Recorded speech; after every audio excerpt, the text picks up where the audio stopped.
బేహద్ పరం మహాశాంతి. బేహద్ ఆత్మిక పరివారంకు, ఆత్మిక సోదరి సోదరులకు బాపూజీ దశరథ్ భాయ్ పటేల్ తెలుగు ఛానల్కు స్వాగతం. ఈరోజు పోడ్కాస్ట్లో ఆయుర్వేదిక్ యొక్క అసలైన సత్యమును తెలుసుకోవాలి.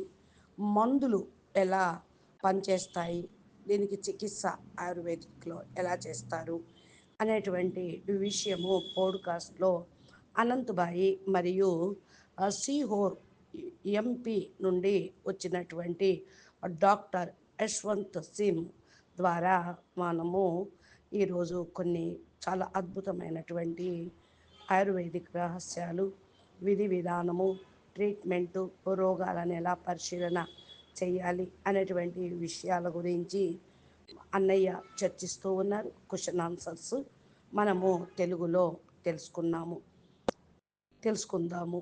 అచ్చా, ఇది బాపూజీ జ్ఞానంలో ఉన్నటువంటి ఆయన చాలా పాత అన్నయ్య. అంటే తను పరిచయం చెప్తూ ఉన్నారు. 2011లో మనతో పాటు ఒకసారి మనం కలుసుకున్నాము.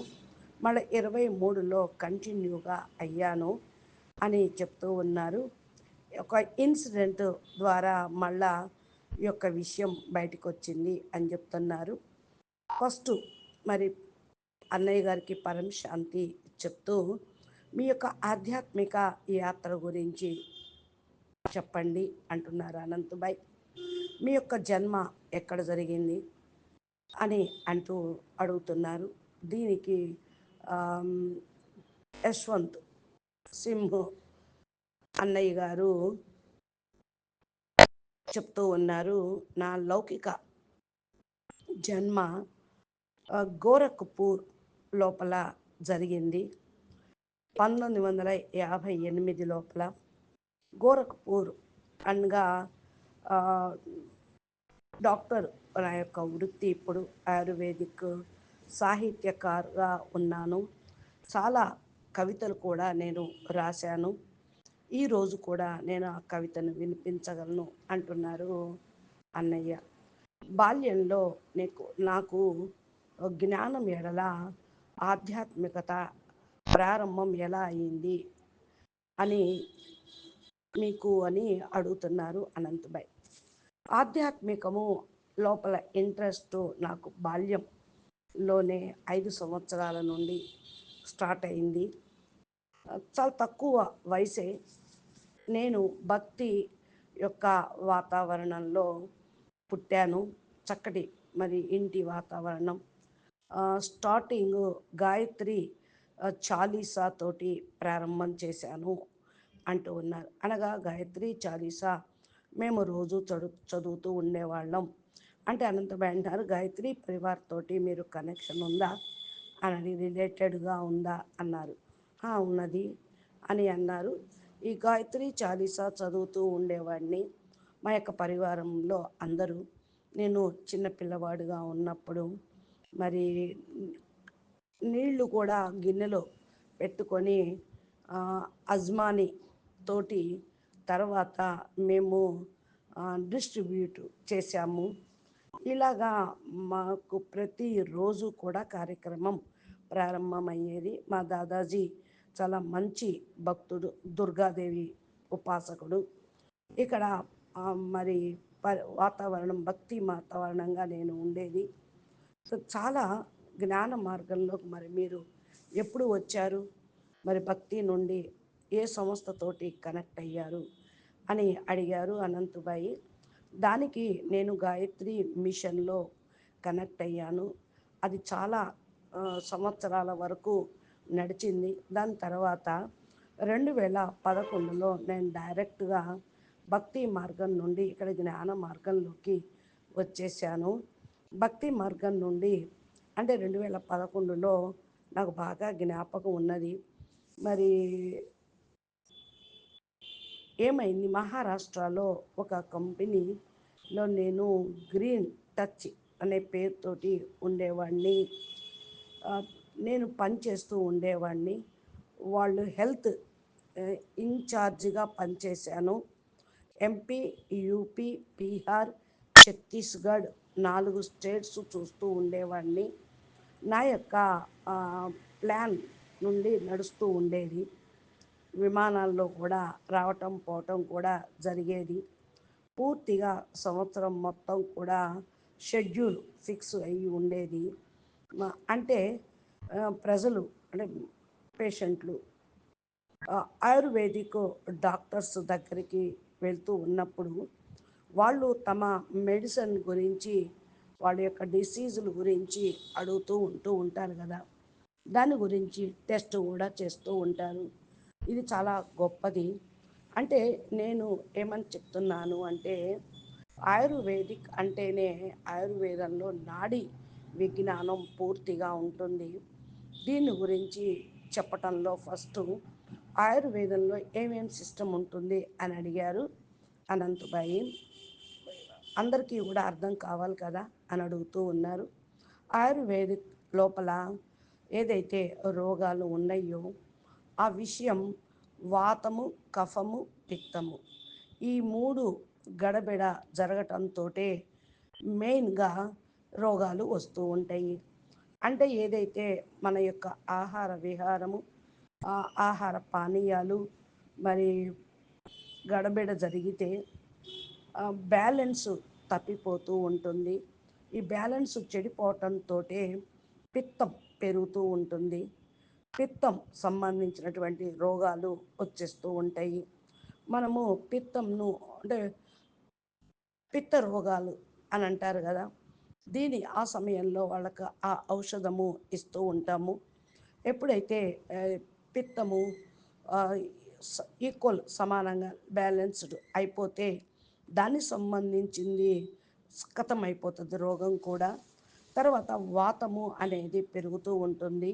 దానికి సంబంధించినటువంటిది మెడిసిన్ ఇస్తాము.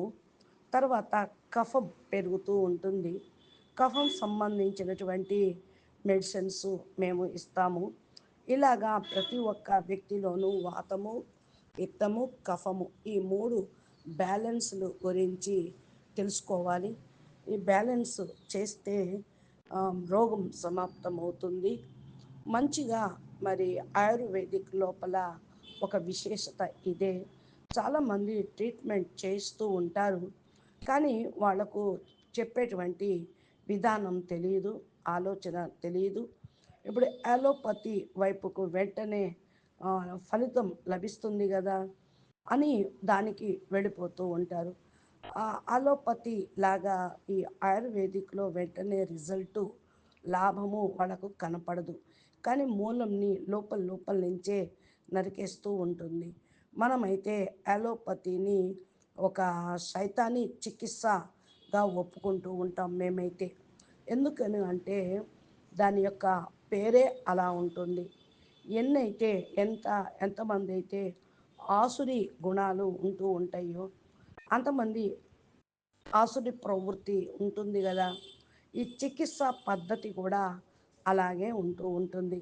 టెంపరీ లాభం జరగాలి రావాలి అనుకుంటే వారు ఈ వాత కఫ పిత్తం గురించి అసలు చెప్పరు, బ్యాలెన్సు చేయించరు. ఇంకా ఆరోగ్యం వాళ్ళకి ఖరాబ్ అవుతూ ఉంటుంది. పైపైన పూతలు పూస్తూ ఉంటారు. అది పూర్తిగా రోగం అనేది అణచివేయబడుతూ ఉంటుంది. ఒక్కోసారి మళ్ళీ కొద్ది రోజులు కాగానే బయటికి పొంగుతూ ఉంటుంది. వాళ్ళకి అది లాభం. మళ్ళా వస్తారు కదా డాక్టర్స్ దగ్గరికి పేషెంట్లు అనుకుంటూ ఉంటారు. ఎవరైతే మంచి డాక్టర్ ఉన్నారో వాళ్ళ దృష్టి మరి వాళ్ళ యొక్క రోగం మూలంలో నుండి తిరిగి వెయ్యాలి, మూలంలోకి వెళ్ళటం జరుగుతుంది. కానీ అలోపతి ఏంటి అంటే ప్రతి ఒక్క దాన్ని అణిచివేస్తుంది. రీచర్ నుండి అర్థం చేసుకోవాలి దీన్ని. కేవలం నేను ఇదే చెప్తున్నాను, కంట్రోల్ చేయటం కూడా కాదు, మర్జ్ చేయటం కూడా కాదు. మర్జ్ చేయటం అంటే కంట్రోల్ చేయటం కూడా కాదు. ఆయుర్వేదిక్, అలోపతి, యునాని, సిద్ధ వైద్యము ఏదైతే పద్ధతులు ఉన్నాయో ఒక్కొక్క దానికి ఒక్కొక్క విధానము అనేది ఉంటుంది.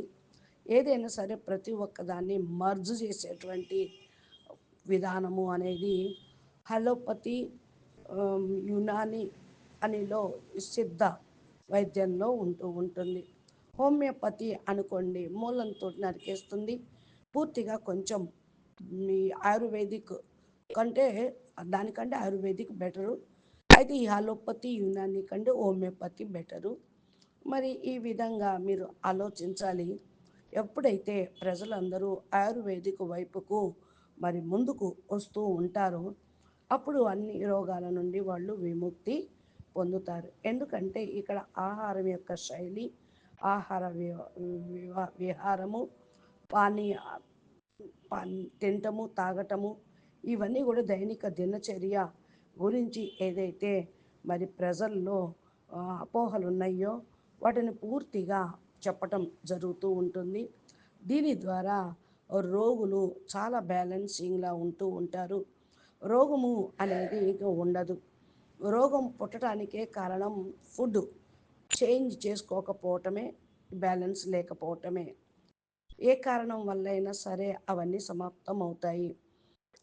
ఇప్పుడు చూడండి, తలలో బాధ ఉంది అనుకోండి, మీరు నాడిని చూసి ఎలా చెప్పగలరు అని అడుగుతూ ఉన్నారు అనంతబాయి.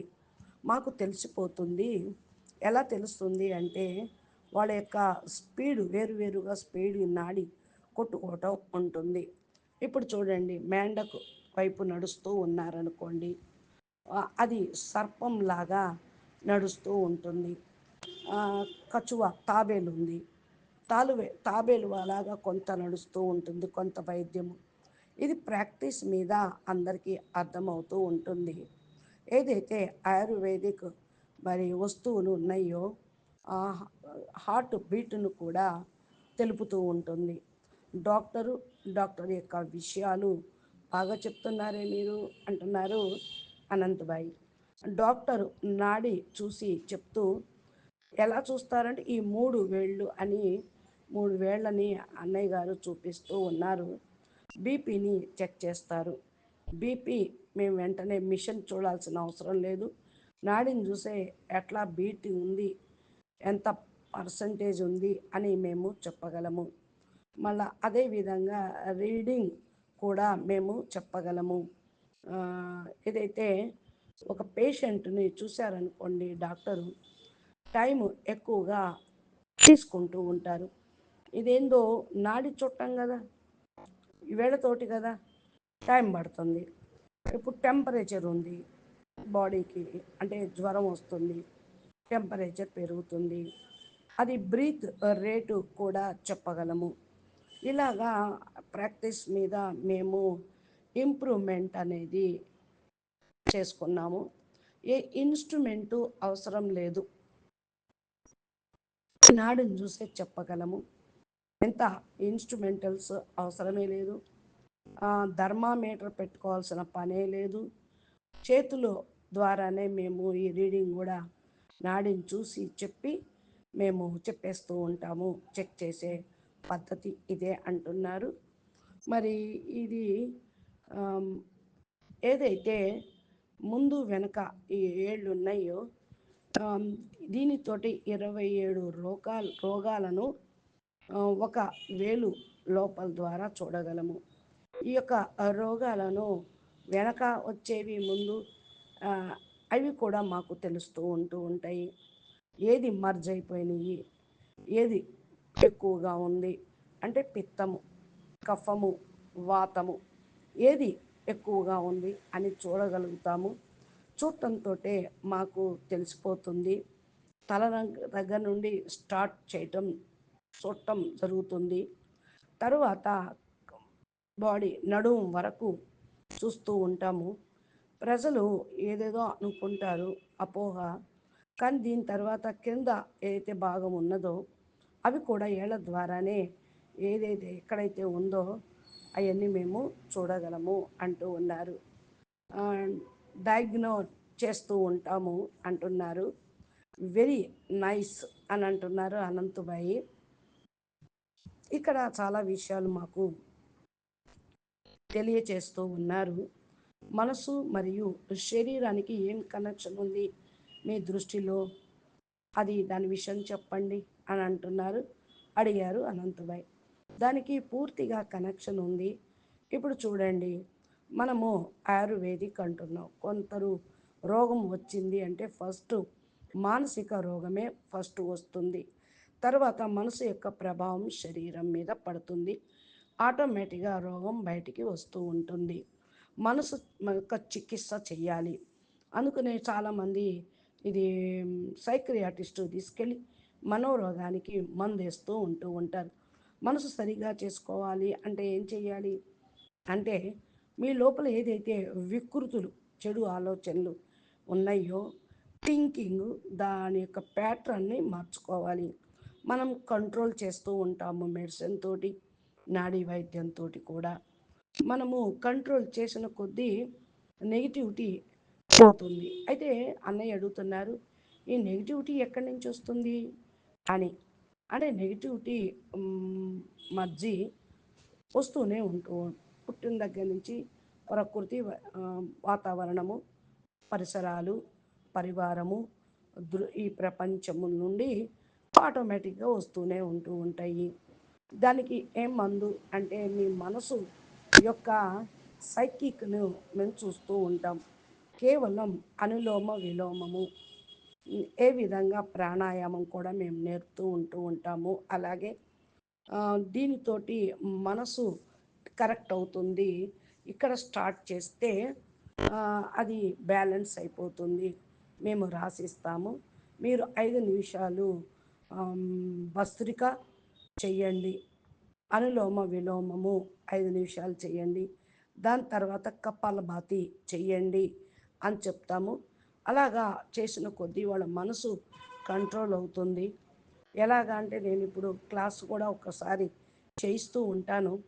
క్లాస్ చేసినప్పుడు దగ్గరగా 3-4 నెలల్లో అందరికీ అనులోమ విలోమము నేర్పేయటం కూడా కాకుండా ఆయుర్వేదిక్ కరెక్ట్గా ప్రారంభం చేస్తాను. ప్రాణాయామం శుద్ధి, ప్రాణవాయు శుద్ధి జరుగుతుంది దీంతో. రోగము అంతా, రోగానికి కారణం మనసే.